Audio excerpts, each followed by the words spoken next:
Can I just start by saying I'm absolutely thrilled to open this inaugural Faculty of Arts and Design Distinguished Fellow event, and slightly disappointed that I can't stay. I had a very long conversation over what was going to be a 5-minute coffee with Stuart just to catch up, and I probably could have stayed another 2 or 3 hours just to discuss some of the issues that I think at this moment we have an opportunity in our university to address for this place, and to learn from some of the extensive experience of Stuart in his developments at QUT and in other places, and his contributions as far afield as the United Kingdom, as I heard this afternoon. So I'm absolutely convinced it will be a spectacular lecture and something that I look forward to hearing some more about. The topic is the creative industries as a key component and contributor to innovation in economies in Australia, globally, and how they play a role in developing ideas, processes, changing the way we think, stimulating different industries in different ways. And the talk will be unveiling how creative and cultural industries are directly linked to innovation in the economy. And I was very fascinated as we were chatting, that very strong difference and distinction between creative industries and cultural industries and that interface. And one of the things that I really wanted to spend a bit more time with Stuart discussing was that you described it as those cultural anchors here, like the National Gallery, etc., and how they interrelate with small, medium-sized enterprises drive an economy, and vice versa. So I think it will be a spectacularly interesting lecture. I'm also delighted that this is the inaugural event to recognise the Faculty of Art and Design's Distinguished Fellows, an initiative that I am absolutely supportive of, but also delighted to see happening. Bringing people with experience in other geographies, in other areas, from industry, from the arts, and also from other academic communities, to help us develop our ideas, learn from their experiences, is what I think the Academy is about. It's absolutely what universities should be doing, and we should never be closed entities. We should always be open to these new ideas, even if they are more challenging. And even just to take a little bit of a side again from our coffee earlier, as we look at the environment here, it may turn out that the things that we aspire to do may not be the right ones, and we may have to reflect to the demands of our community and our environment here, and change how we deliver, engage, and think about our particular activities. So it's with gratitude that I say thank you, Stuart, for accepting the Distinguished Fellow here at the university. Thank you for agreeing to this lecture, but I know that you'll be back on a number of occasions, and I look forward to some other conversations. Now I think Sora's going to come up and just do a little bit of a mini biography, is that right? So he's enthusiastic. I like enthusiastic as well. It takes me a while to get up. But I did want to say thank you very much, colleagues and friends of the university, for joining us this evening. I'm sure you'll have a spectacular evening. And Stuart, we will meet again soon. Thank you. Sora.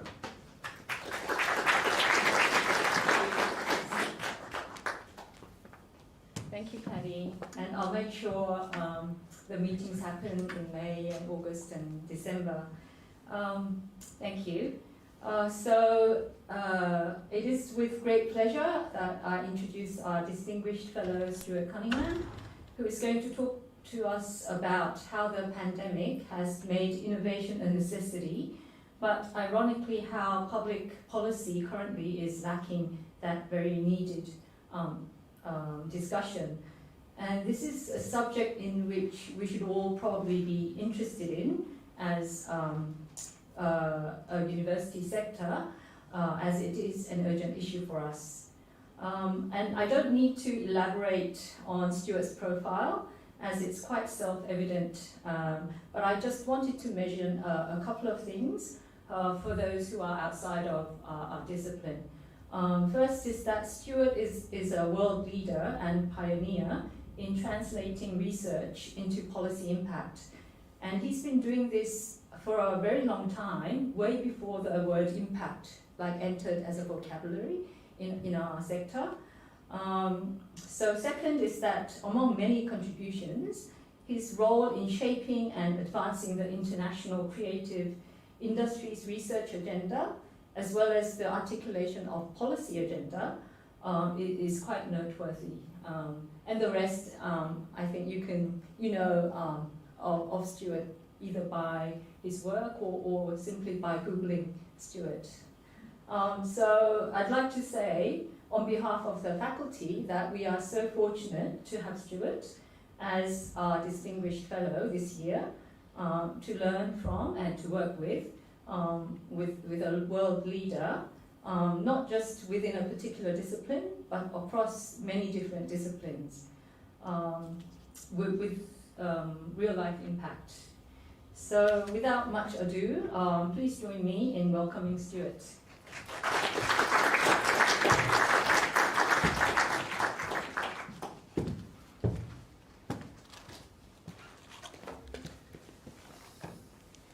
So I wasn't joking about the, it takes me a while to get up. I'm wearing a moon boot, so if you hear creaking, strange creaking sounds over the next little while, you know where it's coming from.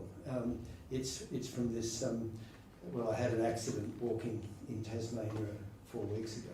So that's that. Look, I also want to acknowledge that we speak, I'm speaking, and we gather the lands of the Ngunnawal people, the traditional custodians of the land, was never ceded.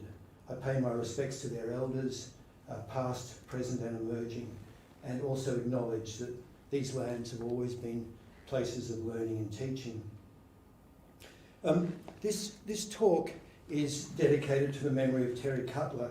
Terry died last year in the middle of Melbourne's protracted lockdown. He was a towering Renaissance figure in Australia across engineering, technology, policy and the arts. He chaired the last major inquiry into innovation. The 2000 report from that inquiry, Venturous Australia, Building Strength in Innovation, that was the title of the report. Terry moved as an intellectual, a policy analyst, and a governance maven back and across the STEM HAS, the science, technology, engineering and maths, the humanities, arts and social sciences divide in ways that were as productive and impactful as anyone else I can think of in this country. He was as comfortable and effective in his long-term roles as on CSIRO's board, the Commonwealth Science, Industrial and Research Organisation, CSIRO, as he was chairing ACME, the Australian Centre for the Moving Image, or the Australia Council's New Media Arts Board.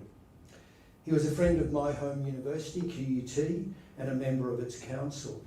QUT bestowed on him the Doctor of the University, and among his many other roles, he came aboard to chair the advisory board of the ARC Centre of Excellence for Creative Industries and Innovation, which I directed from 2005 to 2014. Receiving QUT's honorary doctorate, he presented some data based on analysis of the citations for the Order of Australia that showed how vanishingly small were awards citing innovation compared to those for traditional business, academic, government, military or community service. He was calling for a wider range of criteria to matter in the Orders of Australia system a long time before the recent questioning of its processes and outcomes. Okay, so I've already gone and mentioned the I word, sorry. We don't hear much about it, we don't hear much at all about innovation in the Australian public conversation these days, although there was a time when it was the word du jour for pretty much all the galahs in the pet shop. Perhaps it's now merely a relic from that time. Perhaps not. I believe not. We do need to track back and understand why it may have fallen out of favour. It was September 2015 and Malcolm Turnbull had successfully challenged Tony Abbott and was laying out his prime ministerial vision. He said, we have to be agile, we have to be innovative, we have to be creative, we cannot insulate ourselves, we cannot be defensive. The disruption we see by technology, the volatility and change is our friend. And then he delivered that fairly famous line, there's never been a more exciting time to be in Australia. The fledgling Turnbull government began to put in place an ambitious national innovation and science agenda and that would make us a more innovative and agile Australia. But electoral setbacks in a 2015 by-election and then the 2016 national election saw the government dealing with a perception that its innovation strategy and messaging was cosmopolitan, globalist and too much focused on inner-city tech startups. Australia was feeling the global winds that led to Trump and to Brexit. The feedback was that ordinary people feared losing their jobs when they heard talk of disruption, volatility and change being their friend. Minister for Science, Innovation Minister for Industry, Science and Innovation at the time, Greg Hunt, was out and about with the message, innovation is for everyone. Programs continued in subdued mode, but the I word was quietly, largely furloughed. Now, extolling the virtues of Venturous Australia, the Venturous Australia project led by Terry, which was initiated by a Labor government, and bemoaning the sidelining of innovation by coalition governments, may have me typecast as a typical Labor-liking lefty academic. But I think there is good evidence of coalition engagement with innovation policy and practice. The track record so far, seen historically, has had a bipartisan flavour. Much key policy development groundwork was laid during the years when the Howard government had a portfolio which combined communications, information technology and the arts, and also a quango called the National Office of the Information Economy. The Creative Industries Cluster Study was a major multi-volume set of studies conducted in the early 2000s under the coalition. These were substantial pieces of groundbreaking work, many of which still have great provenance. I was talking about one of them to the Vice-Chancellor this afternoon. Research in innovation systems in the production of digital content and applications, which is in this third volume of the study, was one of the studies that I collaborated with Terry Cutler on and was foundational for the successful bid of for the Centre of Excellence, which was, at the time, Australia's first Centre of Excellence based outside the sciences.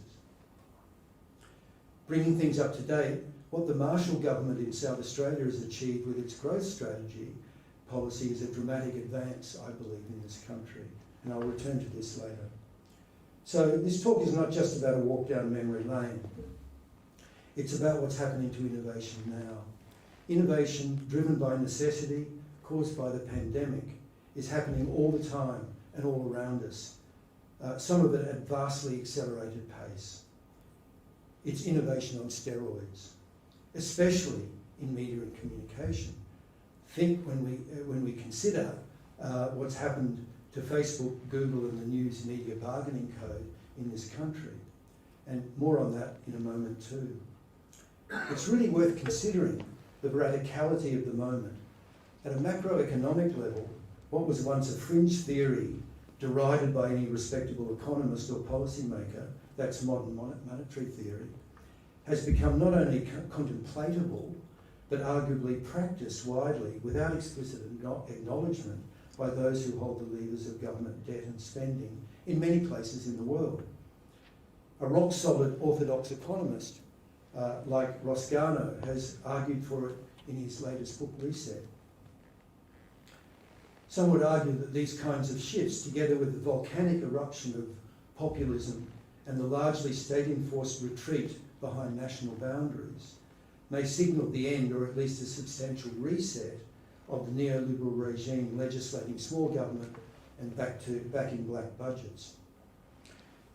At a microeconomic level, there is a resurgence of regionalism and the existential crisis for central business districts, CBDs, along with the massive acceleration of work from home and the significantly skills and geography-based nature of that change. White-collar professionals are disproportionately able to work from home versus blue-collar workers and workers on the COVID frontline. It's a new class divide. Bernard Salt calls this the covert curtain that separates skills level 1. There are 4 skills levels, and number 1 is the professional and managerial class.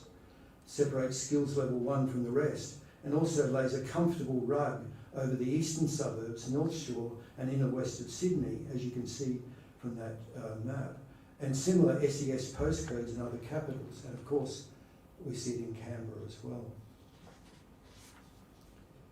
The main message I want to outline this evening is there are 3 things really. First, that we need a powerful but flexible innovation framework now more than ever. Innovation challenges are everywhere and circumstances change unpredictably. And secondly, the main difference from past attempts is that we will never get it without overcoming the divide between STEM and HASS, between science and technology on one hand, and humanities, arts and social sciences on the other. And third, this challenge, unlike others, lies substantially within the gift of the university sector.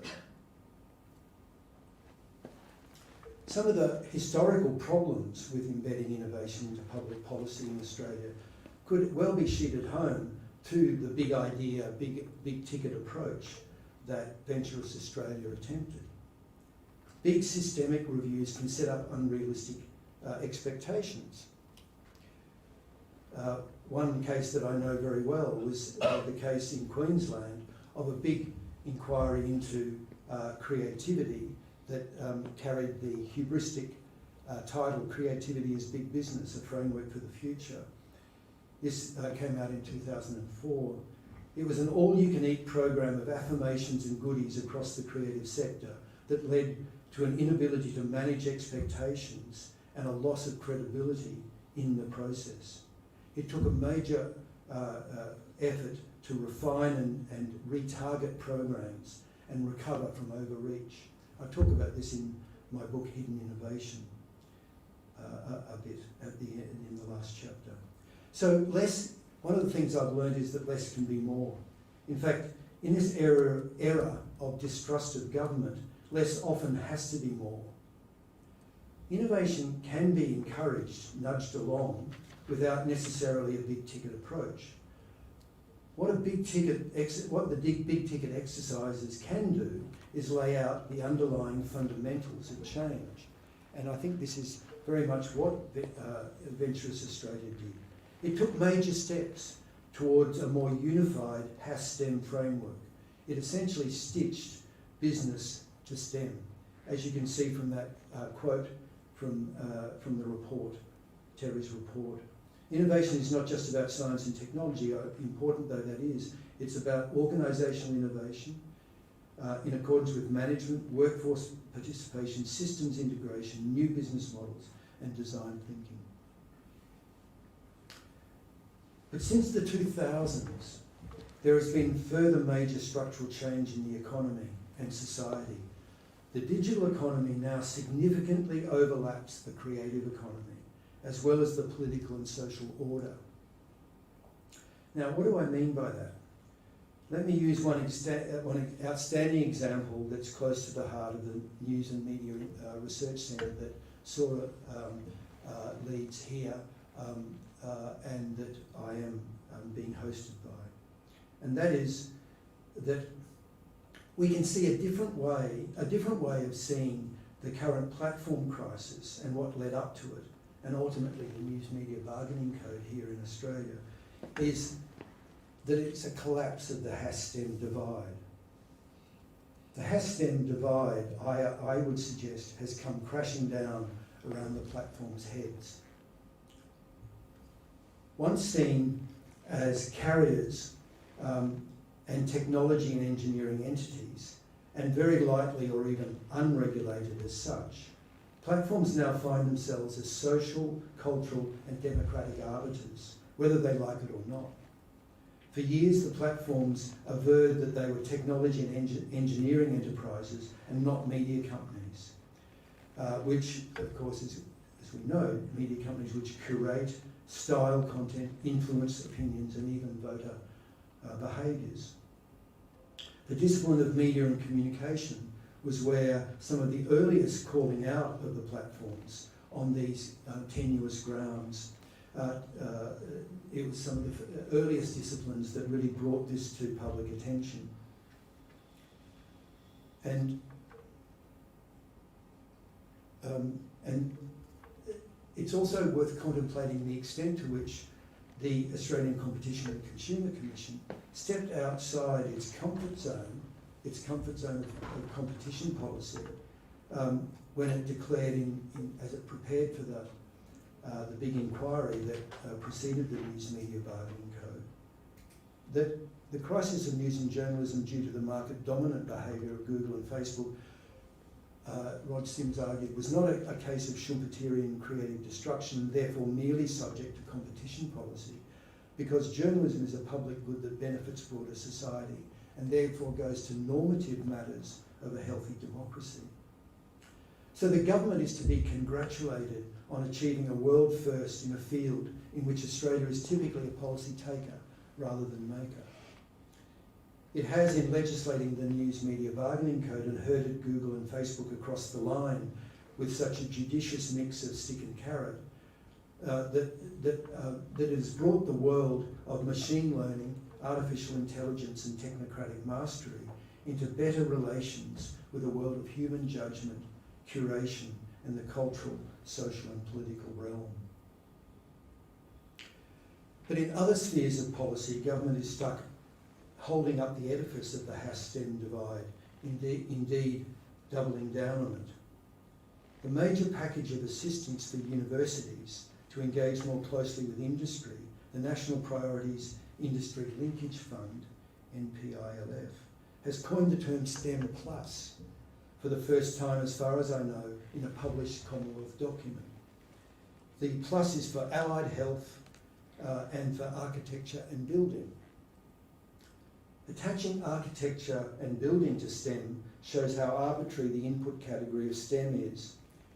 Incrementally fudging the line between Haas and STEM simply does not align with what business ceaselessly emphasises. It is skills mixing the Haas and STEM disciplines intermixing in enterprises that is crucial for enterprise innovation.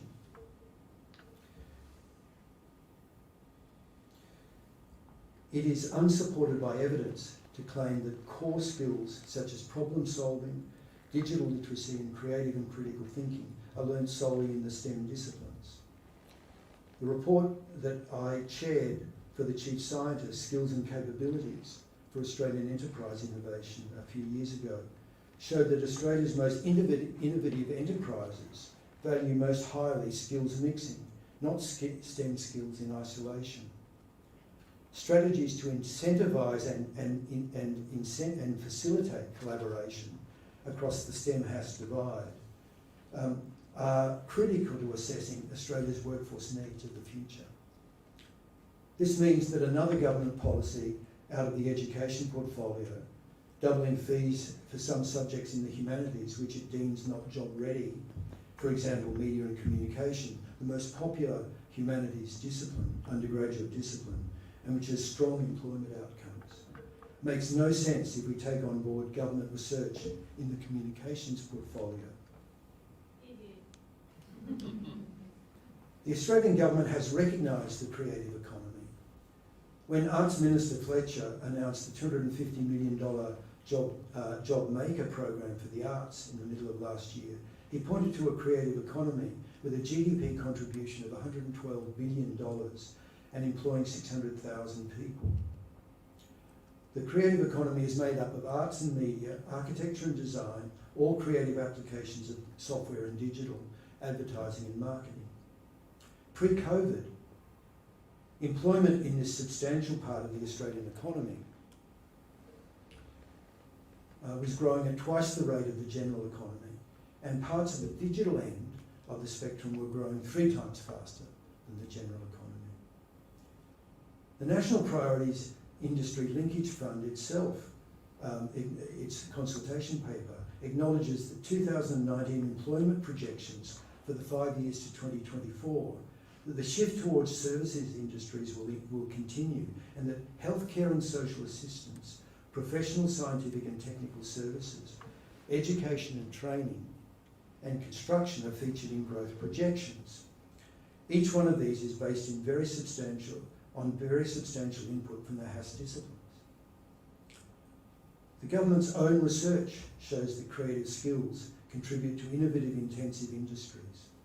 The most innovation active sector in information media and telecommunications has the highest proportion of employees holding creative qualifications of any industry. Of the 6 industries identified in communications portfolio research as the fastest growing industries in 2016-17, 3 have leading shares of workers with creative qualifications: professional, scientific and technical services, rental, hiring and real estate services, and information and media and telecommunications. Of the 6 industries least susceptible to automation, there are 5 are traditional humanities graduate destinations. So, where are the places that really understand that the digital economy now significantly overlaps the creative economy, as well as the wider political and social order? Well, one place would be China. My latest book is about China's vernacular online creative production industry, Wanhong. Wanhong is the Chinese term both for online creators and for the industry that they're part of. Social media entertainment is the term that me and my collaborators have given to the US-based online creative production industry operating in the rest of the world. The YouTubers, the Twitch gamers, etc. What decisively differentiates China from the US and pretty much the rest of the world is the policy focus that is accompanied by official recognition of Wanhong as a vital engine for sustaining the growth of China's digital economy. During 2020, during the COVID crisis, China has expanded the definition of employed for 8.7 million fresh college graduates to cover those that open online shops, play competitive online games, or have blogs. The categories of internet marketer, e-commerce live streamer, WeChat official account blogger, esports worker are all officially recognised occupations now in China. More than the state cynically boosting employment data, these new classifications align with a much longer term embedding of social media labour into the policy scope of China's digital economy. This is a big turnaround. Chinese entrepreneurs once dismissed user-generated content as industrial waste, and of course the censors and regulators continue to keep Wanhong under very close surveillance and don't hesitate to intervene to preserve social morality. So it's by no means nirvana. Workers' rights such as social protection and safety are still missing in the policies about these nascent occupations. Although it should be noted that the current rollout of the 14th five-year plan has seen a minimum wage for e-commerce delivery drivers put firmly on the agenda. A crucial pivot was the 13th five-year plan that ran from 2016 to 2020, which included the digital creative industries with a range of science and tech sectors as strategic emerging industries. More than tech and industry only, the pivot entailed policies to mobilise the creativity and innovative power of grassroots individuals, especially amongst the vast population of migrant workers, migrant internal movements from west to east to the big cities, of migrant workers in that sense, college graduates and retired soldiers, and those in economically marginal rural areas. Various digital platforms and apps in the Chinese ecosystem, it's claimed, have created over 60 million jobs in the last couple of years. Of course, hand in hand with such mass innovation goes a state-led social credit system securing a maximum accumulation of individuals' online data and private information, which contribute to the state's digital surveillance of Chinese social and economic lives.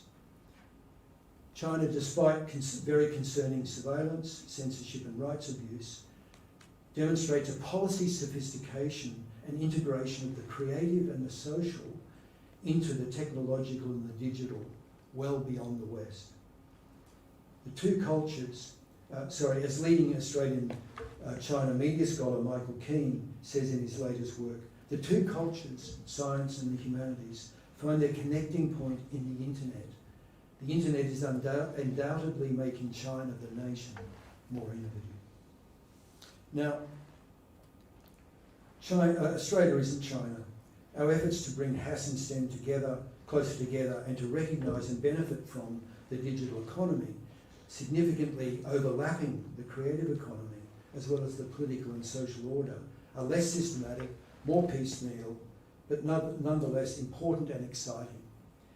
So let me finish with 3 quick examples that I've studied closely or been involved with that underline why much of this challenge can be within our gift as a sector.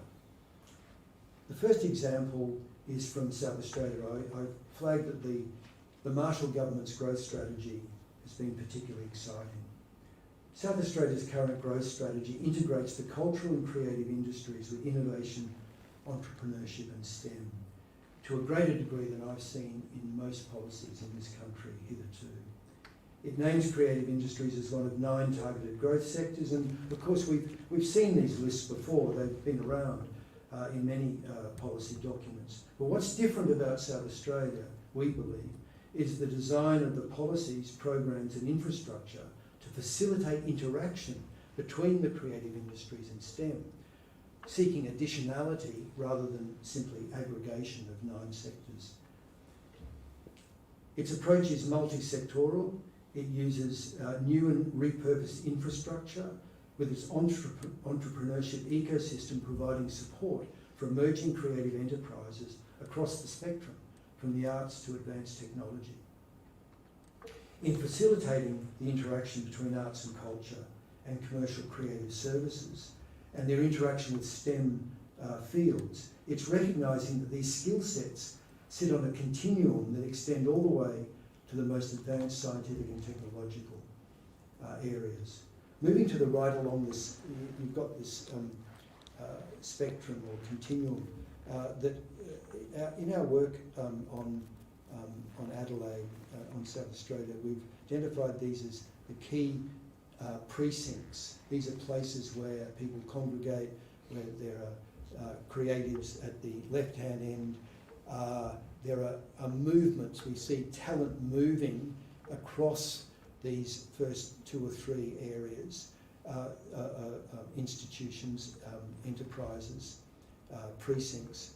And as they become more and more interested, as these individual talented people become more and more interested in business growth, in commercialisation opportunities, in digital opportunities, in working and collaborating with others, we see evidence of people moving into other precincts. They're encouraged to move across these domains. We see this as a really interesting way in which the infrastructure and the HASS-STEM relationship work together productively. So Lot 14, for example, the third from the right, Lot 14 is a massive redevelopment of the old Adelaide Hospital.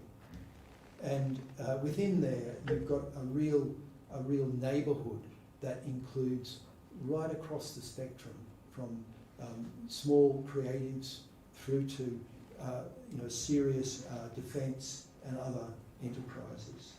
And the synergies that we see evidence of synergies arising from those.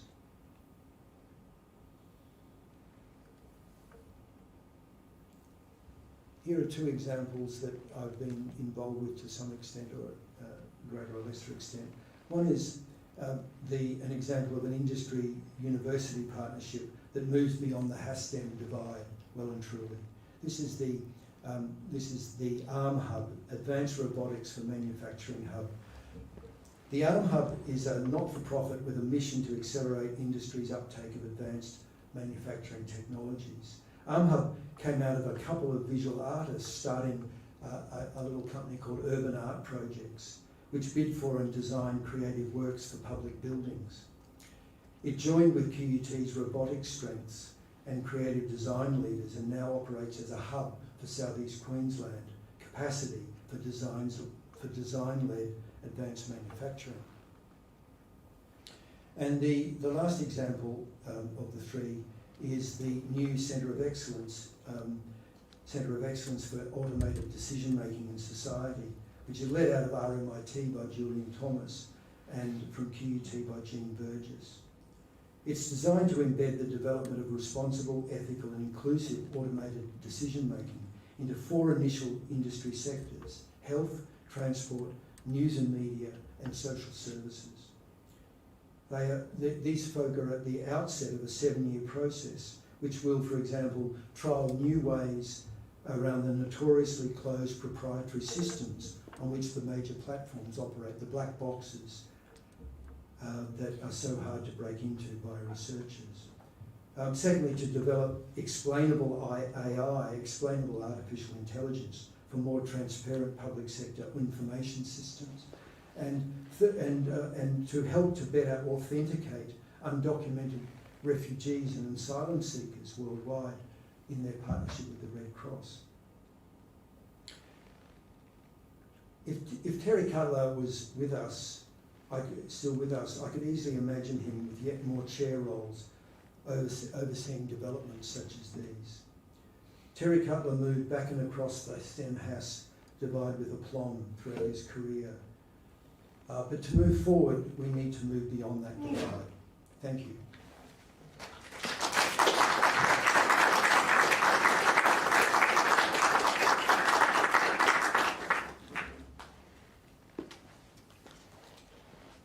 So if you have a question, please go to the microphone and ask. Because we're live streaming this on YouTube. It's better if people can hear the question as well. Thank you. John Goss, Health Research Institute. I'm a health economist. Right. The Santa Fe Institute did some research indicating there is a strong relationship between scale and innovation. So that basically the bigger the city, the more innovations per capita there were. It was an exponential relationship. What do you think of the relationship between scale and innovation? And if there is a strong relationship, should Australia perhaps increase our skill migration? Okay, thanks, John. And so, I mean, this is really about urban geography. It's something in our discipline fields, in the media area, communication area, is very much related to, say, the work of Richard Florida, for example, who argued for the importance of large cosmopolitan cities that are highly tolerant of diversity, that attract talent, and that are tech hubs, have the ingredients for real innovation. Look, the scale, the question of scale, it does seem fairly obvious when you look at large cities and you see the density of research institutes, their interconnections with industry. That's certainly true. It really depends in some ways on how you define innovation, of course, because innovation can occur, social innovation can occur. The kinds of things I've given as an example in the Chinese example, we're talking about jobs for people who are in the deep countryside in the western parts of China. These have come about through incredible scale, platform and technology scale, but its innovation is that it's given new hope, revenue and identity to people who feel completely left aside in the Chinese economic advance.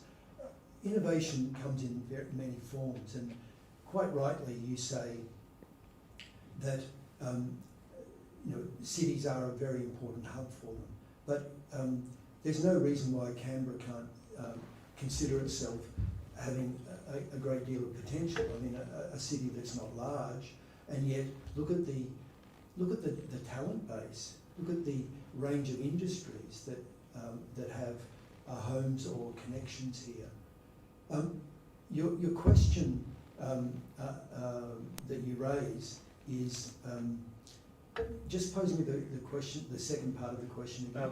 Well, should we increase skilled migration into Well, Australia? well, make a big Australia, yeah, yeah. as So- Kevin Rudd wants. So that's obviously in one, it's a sort of part B of the question, and of course now that with COVID, this is one of the things that COVID's absolutely uncovered for us if we weren't aware of it, and that is you cut out the migration program in Australia. I mean, it essentially hasn't run for a year. Then you are creating the conditions for very significant decline in GDP growth. And of course, we know that the economics of this is that we as a country have been able to hide our productivity problems by very high levels per capita of migration. So we've had a very high migration program, but there are now people arguing that this is the time to really reconsider that. And of course, mentioning Ghana talks about being prepared to cut our migration program in half. It's the unskilled migration program. Yeah, I know, and I was getting to that. So the skilled migration program is obviously a very small component, and a lot of the businesses that that for example we studied in this piece of work, that piece of work, have real problems, identified real problems with skilled migration, the difficulties of getting people here on visas and on the 461 visa, is that correct? And so anyone in the high tech field in this country reports having those kinds of problems. Can we as a university sector respond to that by not simply saying let's have lots of people come here, but let's also scale up our capacity in our education and training that meets those needs a little bit more effectively? I don't disagree with you. We could well do what Ghana recommends about cutting migration for reasons that I'm not going to go into now, but while also raising the skilled migration program. I disagree, because if you look at Palo Alto, it's not very big, it's not expansive. So you have small cities and universities that have a lot of innovation and drive to change the world. So I disagree. Your point is about that they don't have to be very large. Is that right? Yeah. As long as they've got a university, Yeah. Although Palo Alto does tend to attract some pretty highly talented individuals from around the world.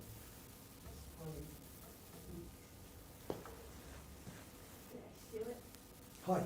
my name's Irene. I'm a country music comedian, and You're a what Canadian? I'm a country music comedian. Okay. Oh, comedian. Sorry, I thought you said Canadian. Didn't sound like a Canadian accent. I'm from Canada, so that sometimes gets confused. Happens. My side hustle is the enterprise development manager at the Millhouse Ventures, and we're working with 10 young people who are part of the Venture Studio, a pilot program. My question's on their behalf. They are micro enterprises. They're innovating down here at a teeny tiny level. What advice do you have for that level of innovation in this type of ecosystem in a space where they are burning out, trying to put food on the table so they can pay rent, buy food? And then what hope is there for their stories to come up and influence policy, particularly when it comes to recognising the power of what they're doing, employment, creating jobs, but also stepping into these new exciting roles that they're developing for themselves? Yeah. The creative sector is a sector that is characterised by very, very high levels of micro enterprise, of sole traders, of micro businesses. This is one of its very characteristic features. It's got an economic structure that's a little bit weird because it has a small number of very, very large organisations. I mean, think News Corp or think the platforms. I mean, if you accept my argument about the collapse of HSTEM, you would have to say that you know, the Google and Facebook are now, they have many of the characteristics that we usually ascribe to creative industries at that kind of mega level. But you know, the News Corps, the Apples, the Vivendi, you know, in the music area, the Vivendis and so on. These are creative industries corporations, small number of very, very large entities. A kind of missing middle. A lot of industries have a more pyramidal structure. There's a missing middle, and then there's a very, very large number of small enterprises, and a large number that are really below that level, at the micro level, and that when it comes to, you know, measuring the creative economy, they don't appear because they're below they're below the level of what the census counts as an employed person in the creative sector. So that this is a technical thing. I'm actually because it's hard to know how to respond to you, because the micro enterprise, firstly, they need recognition that they're making a contribution. There needs to be a lot more focus on the way that those people have pathways. What kinds of pathways? What kinds of upskilling might be required? These are true for both a sole trader as it is for a small enterprise that needs business skills. One of the really successful things that was done in the by the last federal Labor government was the Creative Industries Enterprise, the Creative Industries Innovation Centre. This was an entity based at the University of Technology, Sydney, that helped, firstly, had to negotiate to be able to deal with people with much lower levels of revenue, because the history of the Creative Industries Innovation Centre is interesting for you, and you should look at it, because it joined part of Enterprise Connect. Enterprise Connect had this threshold that you dealt with businesses at a certain level. I think it was 5 million a year turnover, something like that. They had to renegotiate that down, I think down to 1 million a year. Now, a lot of your folk are not earning $1 million a year, of course, and they still wouldn't meet that threshold. But what I'm saying is, these people, there were a couple of thousand of these enterprises that were helped directly for business development support, authentic business development for support by people who worked in the creative sector. One of the biggest problems with business support is that it's highly generic. It doesn't go to the particularities and peculiarities of the creative industries. Creative Industries Innovation Centre is a great case study of doing that well within the constraints of a 5 to 6 year period that it operated. I'm sorry that I can't be more directly helpful on that question. I think that really showcased for me, Stuart, is that there is a huge opportunity here for those micro enterprises to be recognised. We'd love your help with that. Yeah. Thank you so much. Well, I think that you hang around what's going on here at UCAN, and I think you'll see some really interesting developments. G'day. My name is Billy McCall. I'm a PhD student at the Faculty of Education, Research in Machine Education. Actually, my question is about that. But, I was thinking, have you got any thoughts on the potential for blockchain and cryptocurrencies to further bridge that has-STEM divide? By providing decentralized marketplaces for creative groups that don't depend on the fame of Spotify exploited in the current economic models. And how can government support this? So blockchain and cryptocurrencies. Okay, I wish I had my colleague Jason Potts here, who from RMIT, who's the head of the Blockchain Innovation Hub at RMIT, who I used to work quite productively with, but who's left me for dead, into the new world of cryptocurrency. It's look, I really hesitate to offer any opinion about this because I just don't know. I just don't know. there's obviously a huge, I mean, you know, the whole question of it being, you know, a vast intervention, a libertarian intervention into a very, very regulate, you know, state sovereignty essentially, and it's hard to imagine how that is going to continue to grow and be bought into without causing some very, very large disruptions, which may be creative, or they may simply be destructions of, you know, we talk about the state having a monopoly on violence. Well, the state also has a monopoly on money supply and money exchange and cryptocurrencies, and upset that.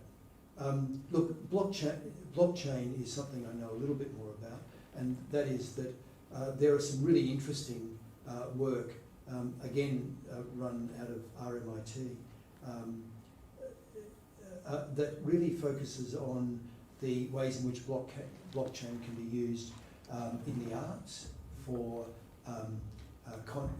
securing contract title. People have looked at it very closely for you know, authentication of resale, the resale value of particularly Indigenous artwork, for example. So, you know, the blockchain is a bit more in my wheelhouse. I think I can understand that a little bit more than cryptocurrencies. Sorry, I can't be of more assistance to you. These are hard questions, folks. Thank you, Stuart.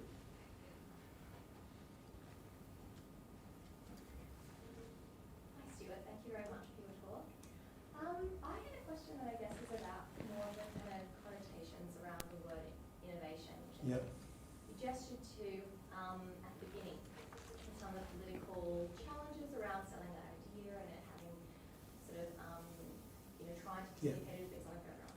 Yeah. And then in terms of bridging that HAS and STEM divide, I wondered if you had any thoughts around, I guess, some of the connotations that many people have when it comes to the word innovation, its association with industrial modernity, Mm-hmm. and then also like capital synthesis for infinite growth and some of the ideological Mm. associations Mm. with that term, and whether you think, in terms of the purpose of using innovation as a strategy, do you think innovation is naturally attached to those kinds of ideological principles, Mm. or it's a word that we can claim to disrupt Mm. those very ways of thinking, or does that stop being innovation? It Yeah. becomes imagination or creation or just something else. Yeah, very good. Look, that's a question I think I can answer. attempt to answer. Look, you're right. You know, innovation. The big names around the history of innovation are very much associated with industrial modernity. There's no question.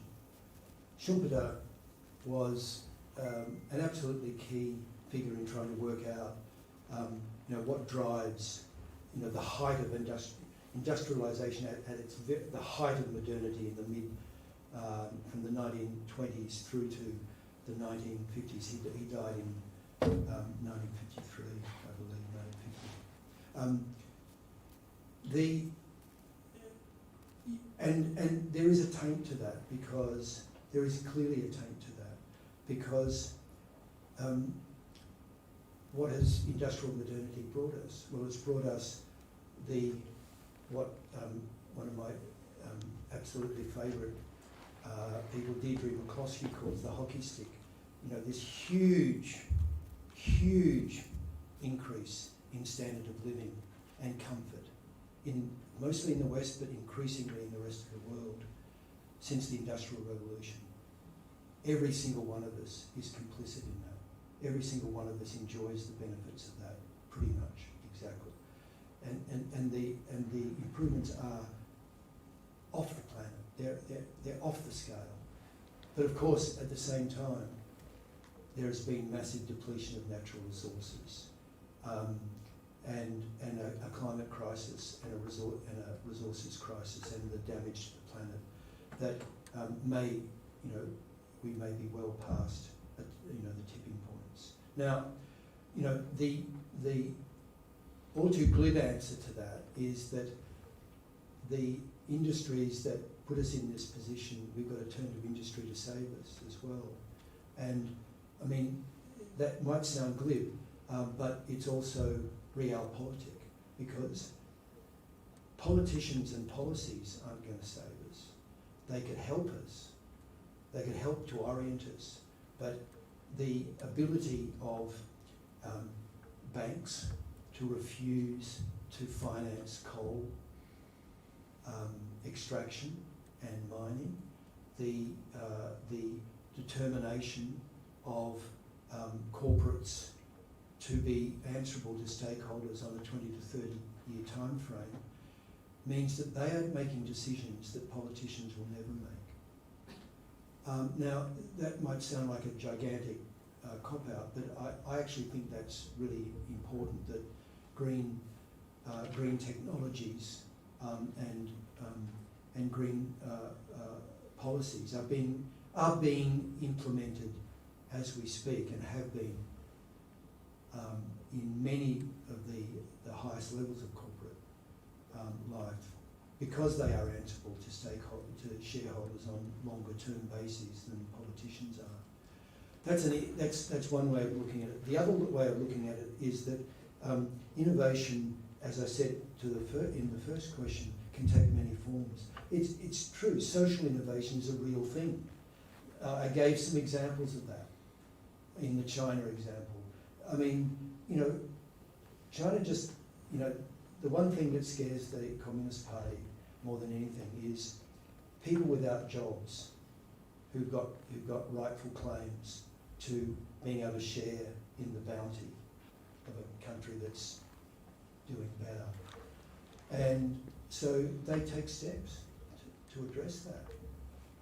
They don't leave, they try not to leave people behind. Now, of course, it's very easy to, I'm not painting a completely rose-coloured picture, but the social and the creative are embedded in the technology, the technological, in ways there that I find inspiring. And we can be as committed to the question of social innovation as we are to technological innovation. They've got to come hand in hand. One of my favourite places is the National Endowment for Science, Technology and the Arts in the UK. It's a body that I've worked with on and off over many years, and it's a really, really inspiring place. And they're as much interested in social innovation as they are in, the vestiges of industrial modernity. So I encourage you to look those them up.